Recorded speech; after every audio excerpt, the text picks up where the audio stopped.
Welcome to Brews Business. My name is Jacob Dubois, and today we are chatting with Kat O'Shaughnessy Coffrin, a strategic consultant who helps leaders and businesses illuminate the meaning in their work so they can amplify their impact in the world. And we'll get to that in a bit.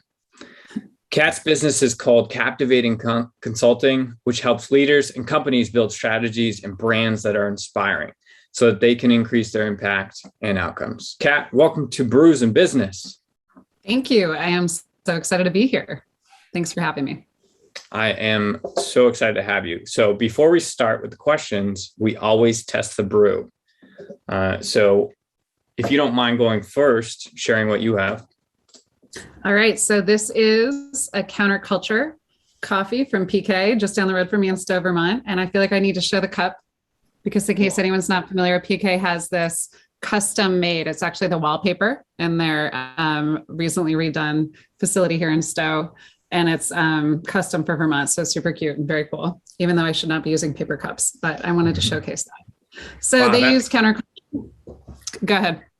That's an incredible cup. I've never seen that. Yeah. And you'll know it matches the wallpaper the next time you go in there. There's a local artist, I think, who made it. I should find out who. So their main coffee, I think their house coffee is counterculture. I don't know where it comes from, but I'm thinking maybe it's a Vermont company. And this is an Americano that's half calf because it's the afternoon. And as I was telling Jacob, just as we were getting together today, I had them put a little maple in it because it just feels like the thing to do now that I am officially a Vermonter. So you want me to go ahead and taste it? Yes, please do. So what I will say is I feel like Americanos bring out the taste of coffee usually very well. But the maple is very overpowering. I'm not complaining. The coffee is good. Overall, it's very balanced. But what I really am tasting is maple and some other things in it. I love it. Yes, kudos to PK counterculture. Awesome. And today I have Brio, which I am very familiar with. Absolutely love their coffee, the Columbia version. And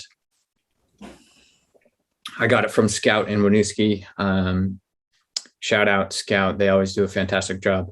And this coffee is always just the right amount of bitterness for me. I drink it black and I really appreciate, the coffee flavor and that bitter coffee taste, but also the, on the back end, it's a little more smooth and certainly an easy drinker. And, but it will do the job if you need it to in the morning. So I really enjoy it. All right. Perfect. Let's get into it. I would love to know, in your own words, what is the evolution of your professional career? We'll dive, deeper into certain things as we go along. But what are some of the fascinating things that we should know before we start talking about what you're up to today? What a great question. I will try to be succinct. So it's interesting. My origins, I grew up in the Pacific Northwest. And at 17, I moved across the country to Washington, D.C. And I studied at George Washington University. So if you met me in high school, I thought I was going to be in politics. I wanted to be like Patty Murray, who is our senator from the great state of Washington and known for running around Capitol Hill in running shoes about like yay high compared to all of the taller senators all around her. So she was my hero when I was 17. And it took me one day of college to realize that I hate politics. I just like Patty Murray. So I actually very quickly reverted and I ended up shifting over into international affairs. GW is a great school, an entire school set aside, the Elliott School for International Affairs.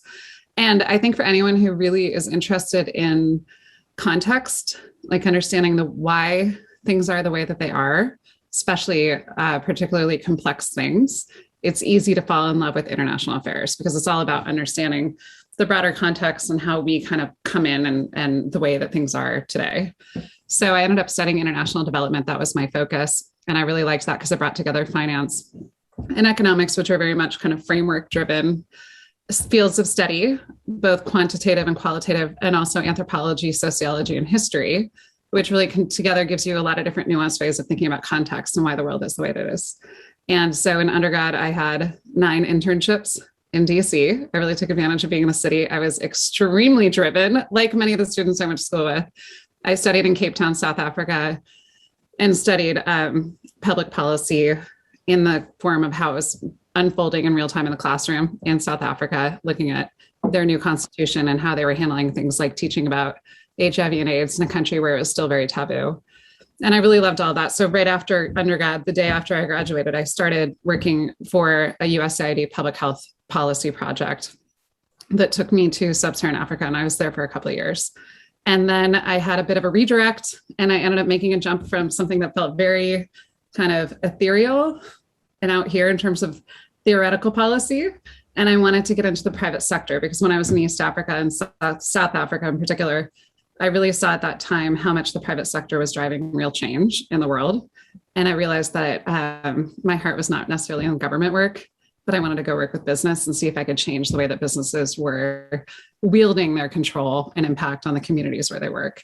So it's sort of a nascent early discovery that I was interested in corporate responsibility and everything related to it. So from there, I went to a publishing company, and I was focused on the construction space. So we did market research and thought leadership work and consulting with gigantic global engineering, construction, architecture firms at a time when that industry was being forced to modernize really quickly due to macro changes in the world, like green building, sustainability, having to kind of grapple with and reconcile and rethink the role that they play, given that buildings consume upwards of 40% of the world's energy resources. So if we want to impact that, buildings are a great place to start. So I went from doing public health policy, which felt very out there, to buildings, which felt very concrete. And I became LEED accredited. I learned a lot about how we make the things that we make. I learned a lot about the roles that our built environment plays in shaping our lives. And I did that for about 4 years, and I still got to travel a lot to Southeast Asia, to the Middle East, and to Europe with that work, looking really at it through the lens of this particular industry and how it was shaping the world and how the industry was being changed by the world itself. So that was really the early part of my career. And you asked what's interesting or what's good to know. And I often find that I forget to tell people that I did that, because I think we make different shifts in our career and we go so far down a different route that we forget to mention that we did something pretty different earlier on in our career. And even part of the work that I do, which I know we'll get into, is about helping people see the patterns and the through lines and how to make sense of the fact that you might have, when you were 10, thought you'd be an artist. Not me, but you might have an early aspiration in your life and then go on and do one thing for a while and shift gears and do something else, and how it all sort of starts to connect. So I love the question. I love how everything comes together. The last thing I'll mention on that is after I did those two things, I ended up shifting gears and working for a 1-year-old small marketing firm that was started by 2 former GMs from a very large communications firm globally. And they had left wanting to start a company that was kind of also on the cutting edge of doing well by doing good. They became one of the first B Corps that was a marketing agency, which was really an interesting nuance to say, how can you actually take agency work and make the world a better place through that? It's a little bit different than thinking about like a Tom's shoes, for example, and your footprint and how you impact the world. So I stayed with them for a decade, and I helped build out our DC office and our global footprint. And then I launched my company on February 3rd of 2020, just before we figured out what exactly COVID was. And I've been doing that now for, 20 months. Wow. So that's the path. Wow, that's incredible. And it's a little funny how you just skip over the fact that you were there for a decade. I saw a lot, and we'll get into this, and I saw a lot of your previous experience with that company. And it's very impressive how you had many different roles. And I think, it seems to me that there is some sort of theme in your life where you're chasing, this, corporate responsibility in some way, shape, or fashion, and try to create, a strategy that's going to leave an impact on the world or the business or the client that you're working with, which is really interesting. So I would love to, talk about that a little more. So going back to, that agency that you joined was only a year old. When you got in, if you don't mind, what was your current role at that company and how did it evolve? Great question. And that's such a funny observation. I skipped right over the 10 years that I was there, without which I wouldn't be able to do what I do. I learned so much. Anyone who goes to work in an agency of any size, I'm sure would say it's like a force multiplier, right? You learn so fast because you're working so fast and you touch a lot of different things. So if you're intellectually curious, you're going to have this embarrassment of riches, of new things to learn, new people to access. You get to experience and explore so many different companies through the lens of that work. So I appreciate that observation. So how did I get into it? Interestingly, I had been in Washington, D.C., and this is important and becomes important later on in the story. I met a Vermonter in May of 2005. So I was a year out of undergrad, and I didn't know anything about Vermont. But we started dating, and he would eventually go on to become my husband and lure me here to Vermont. We moved here in June of 2019 before the pandemic. So that sort of factors into a lot of this. That's how I ended up here in the Northeast. I'm very happy about it. So I was dating Nick, and he got an MBA at Georgetown, and it was 2009. So it was a recession, one that we don't think about that much these days because we've got so much else going on today. And he ended up getting a job in Cleveland, Ohio. And he's a Vermonter, and I'm from Seattle, and we had never been to Ohio. And we thought, what the heck? My company told me that I could go work from there before I ever thought about working remotely. And we moved there. And while I was there, still working for my old company, I got to know this little firm called Global Prairie. And I think it jived. I was intrigued by the idea of, to your point, there was this through line of an interest of business and how business thinks of its role in society. And to me, I had this kind of early nascent theory that one reason I didn't like international development was because it feels like it's really hard to have impactful outcomes when you remove that kind of fundamental supply and demand forces. It's happening with the World Bank, the UN, lots of places I'd interned at or worked at in DC, is you spend years and years developing these projects, but you're delivering them to people who aren't necessarily your customers. You and I both know the value of customer feedback. If somebody is not buying what you're selling, you're going to change it.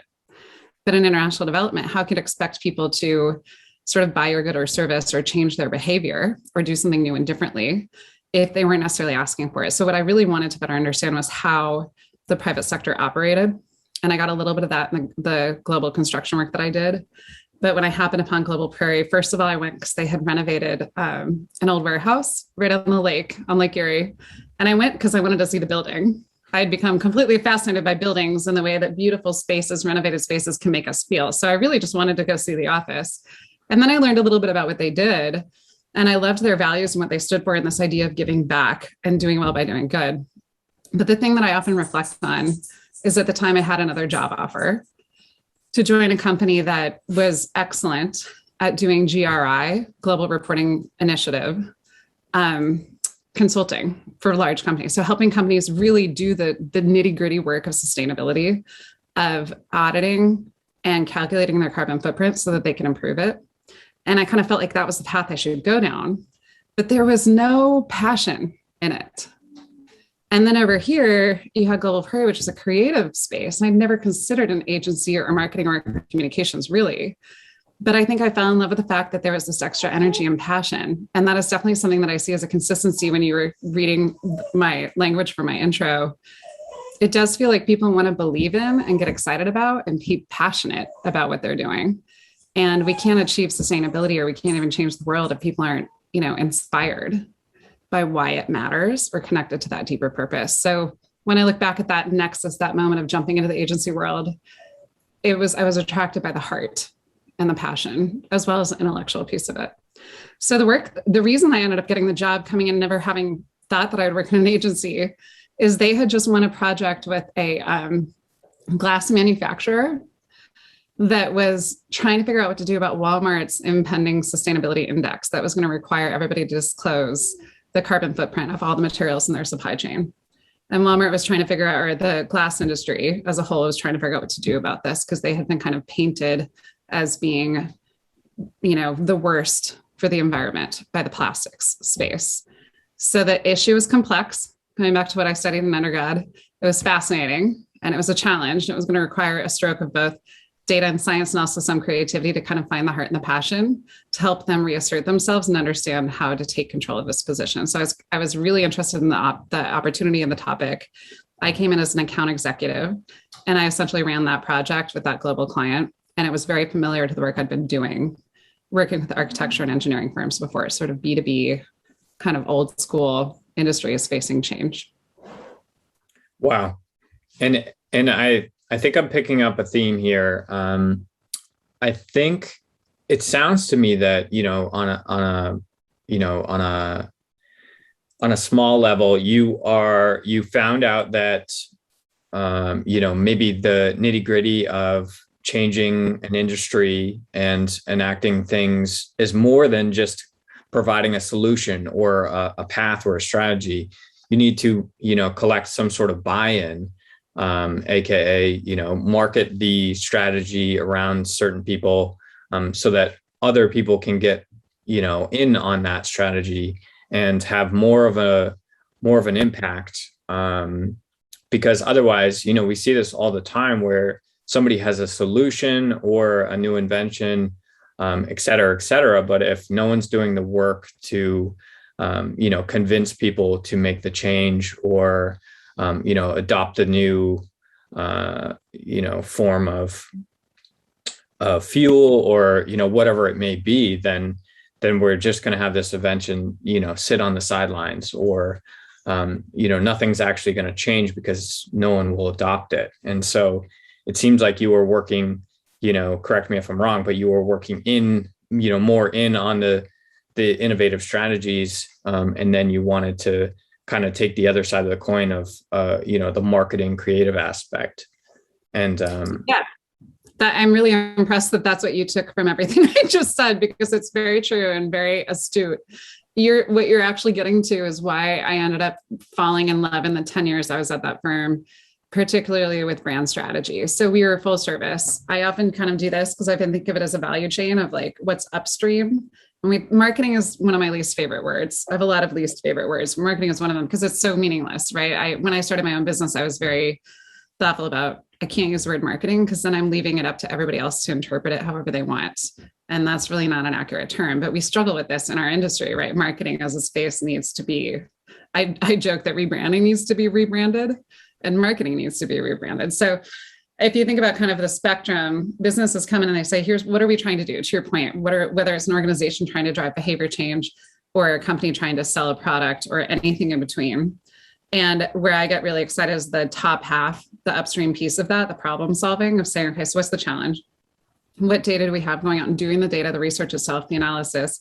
But my favorite part is two things. It's the distillation, taking all of this, taking 600 pages of research and coming down with like the three things you need to know or the one guiding insight. So here's what really matters. I just went through this last week for a client, coming down like that one slide, the money slide, so this is what we learned. This is what the implications are. But then to your point, bring it down where I think kind of in the middle of that continuum to how does it get expressed in the world? And how do you take this thing that we know intellectually, what we're trying to do, what obstacles we have faced, who we're trying to reach, and what the research tells us about them, and what we need to know about them, and how do we translate that into one core concept, one kernel of an idea. And this is kind of implied and kind of, that's where I see the brand strategy fitting in. And then everything downstream is how it then gets implemented and brought to life across, paid, owned, earned, social channels.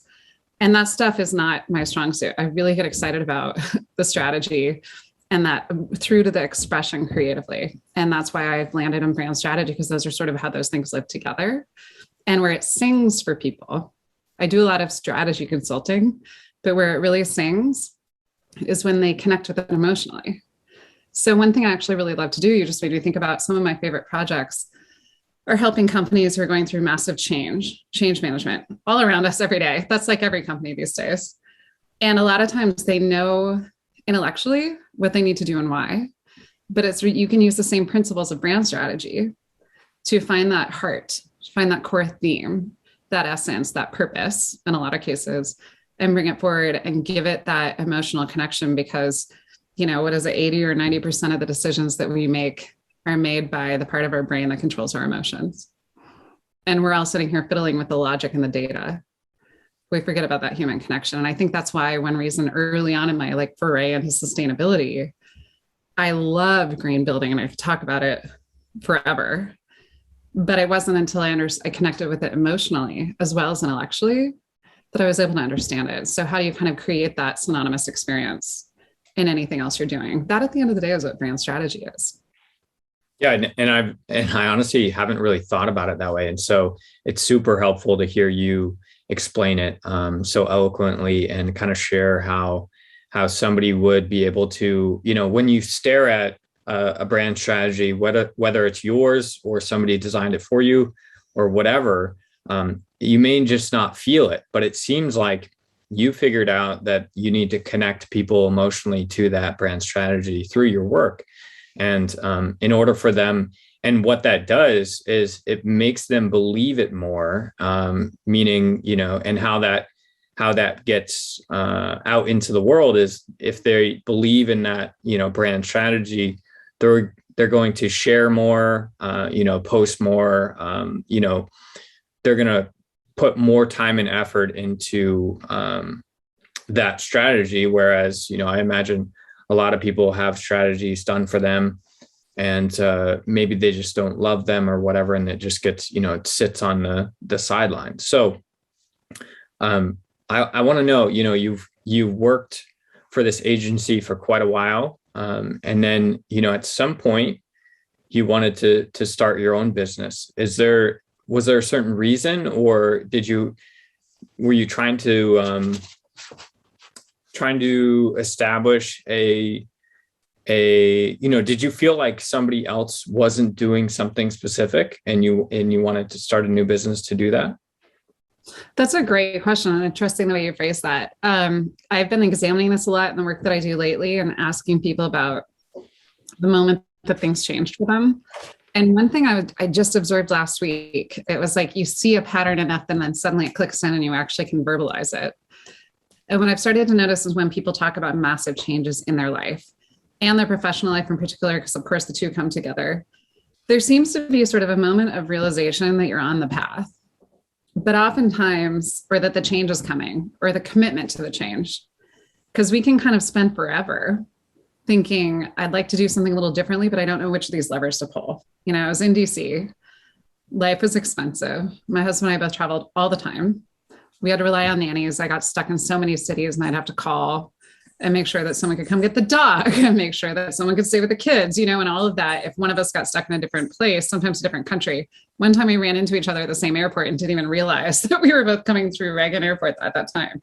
So the lifestyle I loved DC because of the city. It was vibrant. I loved where we lived. It was an amazing place to be. I loved how walkable it was. But at some point I knew that DC was not our long-term strategy. Nick being from Vermont, I loved Vermont. I didn't want to go back to Seattle. So we had this kind of destination, but it was that thing of like, we're going there, but I don't know how we're going to get from here to there. So that was kind of wrapped up into it.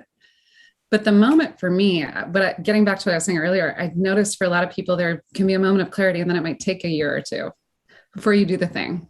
Like I'd be curious if there was one for you when you started your own thing, right? Because starting your own thing is such a big bet that you take. So what really does have to get in place to take that big bet? And what do you have to move out of the way? What do you have to declare? What do you have to set up? What do you have to believe? And what barriers do you have to overcome? So I had been kind of on this path. I've been at the company for a decade and I really believed in the company. And I had the chance to build up so many things. I built up different global practices or strategy and insights business. I ran some really, really gigantic companies. I got to lead new business efforts, which I loved. I led our DC office. And, you just keep saying like, I'm going to stay here as long as I continue to grow. But at some point, I struggled with the fact that the firm was running sort of a schizophrenic portfolio of business. And I think this happens when an agency is growing or going through growing pains. And when we do so many things, right? I mentioned a full service firm.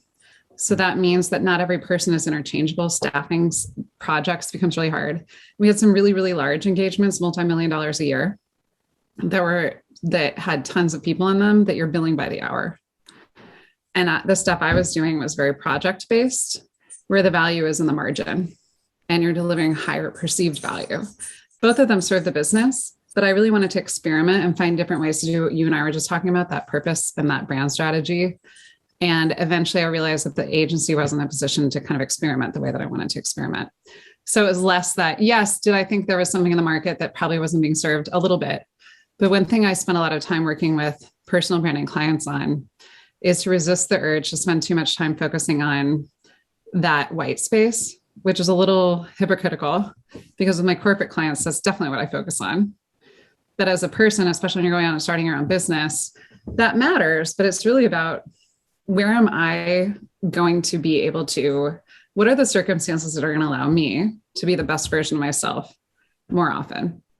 Where can I, what does it require for me to tap into that? For me, I started to crave freedom to experiment and to crave space. I think a lot of us get into a place where we appreciate mentoring people, and you think that there's sort of a path of like becoming general management, or there's a path of kind of being out on your own and being the expert. And I grappled with them for a long time until I finally realized I like people. I hate management. So what was I doing? You know, I knew that I was going to be happier and I was going to do my brand strategy work, which takes a lot of intellectual energy and heart. You have to replenish yourself in order to give it. And I just thought I would be a better brand strategist if I was out and free and had room to explore. So I had this strong desire to create. The other moment I should mention is in the summer of 2018, I think I finally saw Hamilton. It came through the CI side at the Kennedy Center. And I had like a crisis. Because I'm so believe in the genius of Lin-Manuel Miranda. And to me, he is the zenith of what it looks like when someone's skills and talents and superpowers are aligned in the right way. Then you get to like impact the world. You're at this optimum capacity. And I was like, what am I going to leave behind? You know, what am I going to create? Did you ever have that feeling of, I just want to create something? And so I think I was attracted to all those things, and they started to kind of come together to this boiling point. And at some point we just kind of took the nuclear option and we moved to Vermont. And I kept my job and I was like, let's do the lifestyle thing and see how everything else feels. And it became this kind of grand experiment. We showed up in Vermont.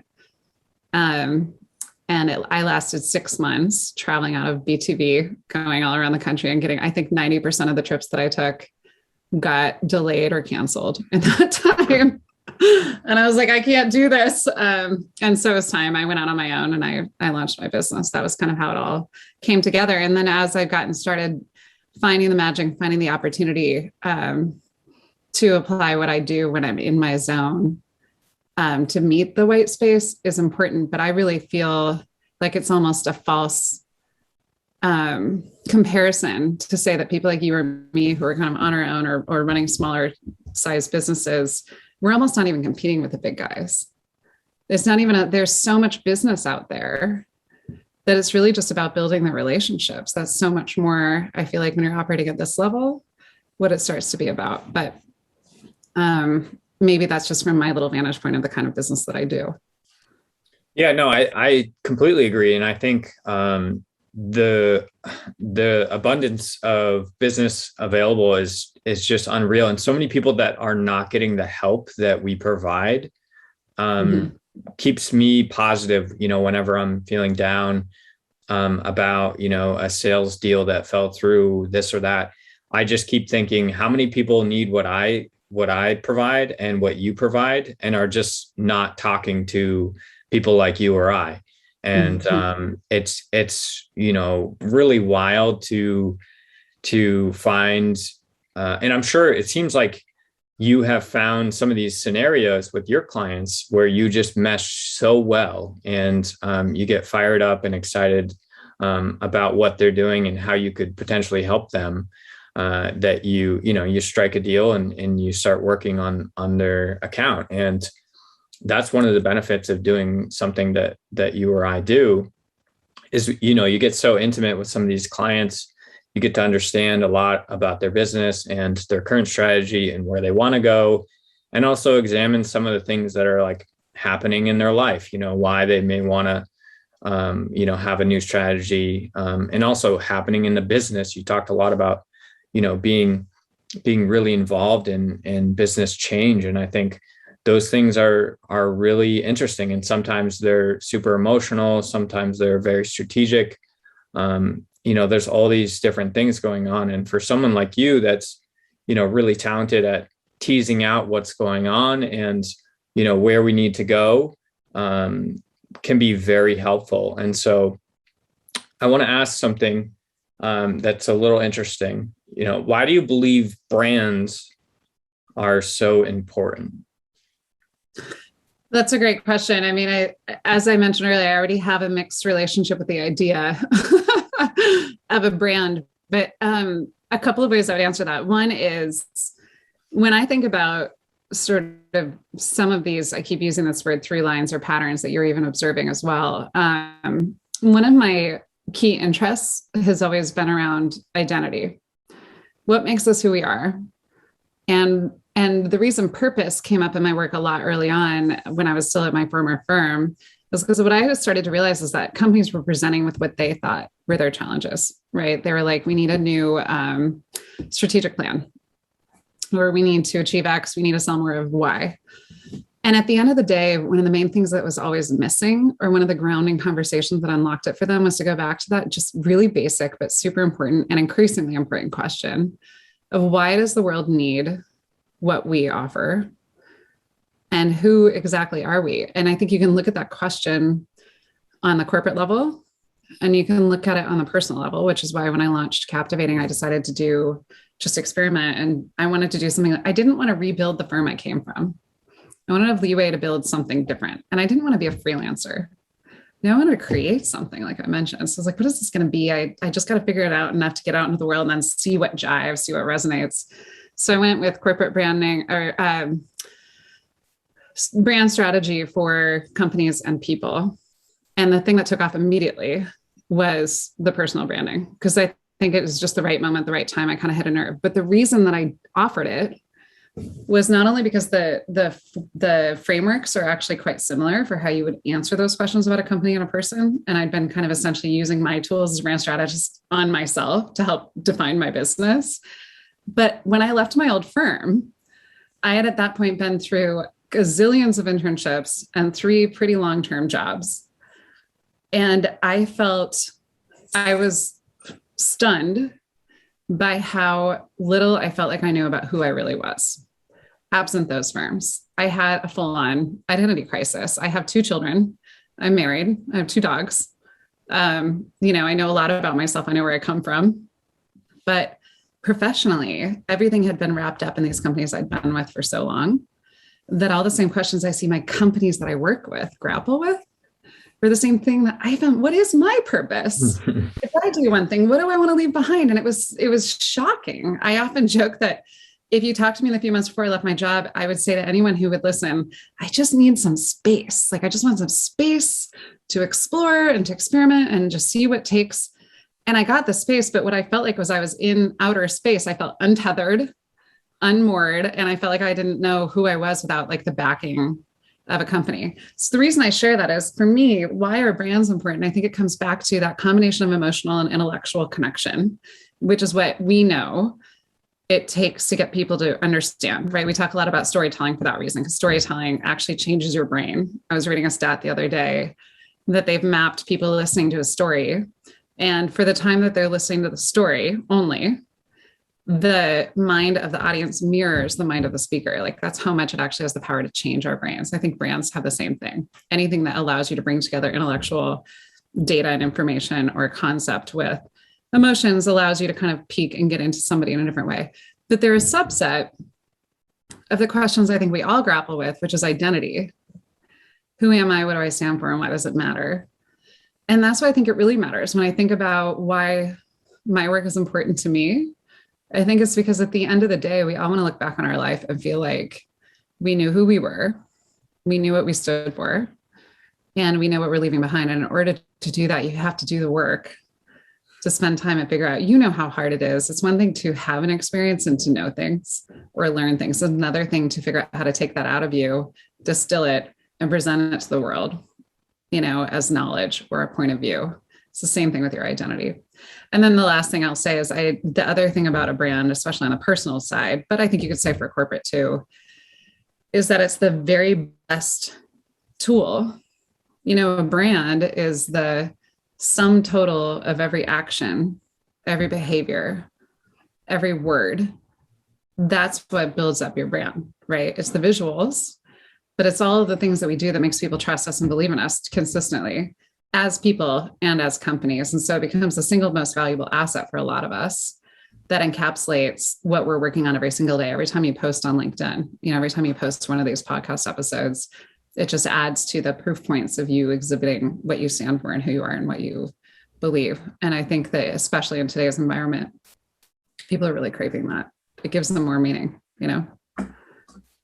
Yeah. And I think too, it's now more important than ever to because people are not only craving better connection to their own personal brand, but more connection to the people that they follow. Like they're expecting a certain brand, a certain person to have a certain brand and post accordingly, or not just, not that posting is the only way to express your brand, but it is one of the most powerful ways, I would assume, nowadays. And would you say that what are some of the benefits? I think we forget. There's a lot of opposition to personal branding, and maybe you can jump into that, because I don't know why. It's so fascinating to me.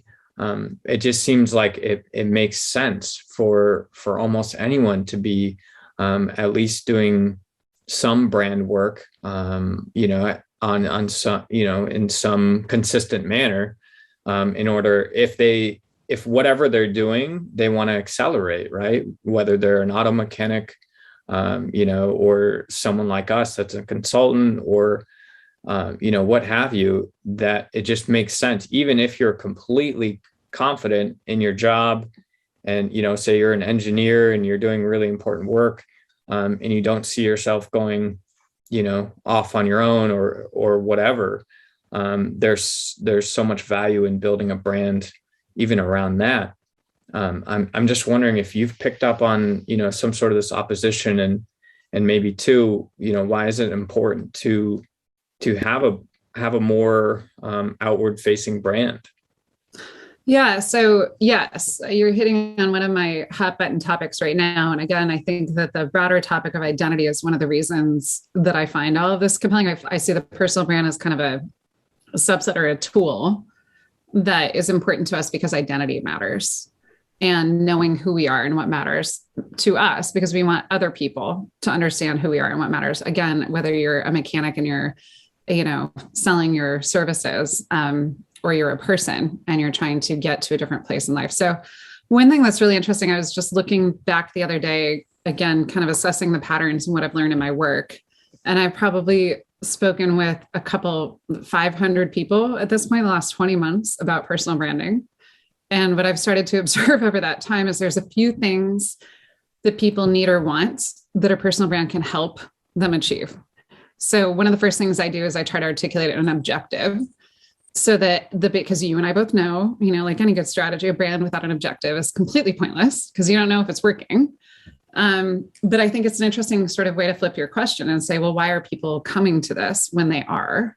And how can it be used so that we can then offset some of that kind of inherent negativity that seems to exist on the topic, which I find fascinating. People tend to need and benefit from this if you ask anybody who's worked ever, or even people that don't work, there is usually some sort of a gap between how you think you're seen and how you want to be seen. The challenge is a lot of us don't even know how we want to be seen. We can't articulate it. That hard question, like, what do you want to be known for? And if you don't know how to answer that, it's a really good sign that you could benefit from understanding this, because how in the world could we expect anybody to see us the way we want to be seen, to know what we care that they know about us, if we haven't sat down and figured that out? And then it becomes like this muscle memory. And the more that you spend the time to come up with that really complex, simple statement of like what my purpose is or what I stand for or what I want people to know about me, the more that it starts to come out authentically. So to your point, every single post, every single action, every single thing that we do, and the way we talk about ourselves supports that. So one is kind of closing that gap, and your brand is definitely the most valuable tool that can help you do that. But you have to start with the intention and the consistency. Another is that people just find that they're not considered for the things they want to be considered for. So I get this from people who've spent 30 or 40 years inside a very, very large company, or from people who are getting ready to start their own business. We tend to reward success in the corporate world by asking people to assimilate in their corporate culture, right? Sort of what got you here won't get you there. I know I spent the first half of my career in my old agency being lifted up and celebrated for the things that made me me. And then the last half of that time with them sort of being like, could you be a little less that, could you be a little bit more of this? And it was a little bit like, wait a second, I thought that you liked that about me. And we spent a lot of time kind of messing with people's sense of identity. And your brand is a way to get back to what actually you stand for and to reclaim that. And if you get into an executive position, or if you're in front of an investor or a potential client and you don't know how to explain to them what you're all about, how are they going to trust you? How are they going to buy in? You know, your whole point earlier about if you want people to change the way they're doing something, how can you possibly get them to buy in with a new strategy or behavior if you don't know what it is you're trying to convey to them? So the same principles apply. So to your point, it's not, people tend to think of it as a reputation issue. And I think that's why there's this perception, even among the most successful executives I know, that personal brand is this kind of false, contrived, selfish thing. It's like boastful. And as a society, even on LinkedIn, I think that we tend to shy away from anything that feels too boastful. But you want to know what people are doing. You want to celebrate them. And I would say it's exactly the opposite of being contrived. A good personal brand comes from inside. It's authentic. It allows you to say, I was speaking to a client in Canada the other day, and we talked for a couple of hours over a couple of different sessions. And at the end of one of our sessions, I mean, she spent her whole career doing crisis management work. She mentioned that when she was 16, she wanted to be Da Vinci. And when we looked at her whole career and her lifeline, we were actually able to show in a way that what she does today is this blend of art and science that goes back to why Da Vinci ever even appealed to her. And the power that she now feels to be able to say, look, when I was 16, here's what I thought I would be. And here I am at 60 at the end of my career. And I'm kind of like the Da Vinci of crisis management. And suddenly people get intrigued and they want to know more. Wow. So I answered parts of your questions in a slightly circular way. That was incredible. And I can tell even through, just that short story that you're really good at your job. And I'm fascinated. I feel like I could listen to you for hours, but I know you have things to do. So I'm going to wrap it up with this one last silly question. What was the best part of your day? Oh gosh. Oftentimes it's getting my kids ready for school, but today was a little rough. Everyone was moving a little slowly, so I don't think it was that. I think that it might have been this, because one of my favorite things about this job is the energy that I get. I often say there's a fallacy that you think about working on your own and you think you're going to be lonely. But I don't know about you. I find that it's exactly the opposite. I find that because I'm out in that universe, floating around in space and working hard to kind of build up the infrastructure around me and come back down to earth, that I'm so much more open to new things and new ideas and new people. And you and I certainly probably wouldn't have met like this if we hadn't both kind of taken that leap and opened ourselves up to whatever it is that might find us. So to me, this is proof points of the value of what we're both doing. And this is what it makes it so fun. Amazing. Thank you so much for your time. I really appreciate it. All right. Thank you.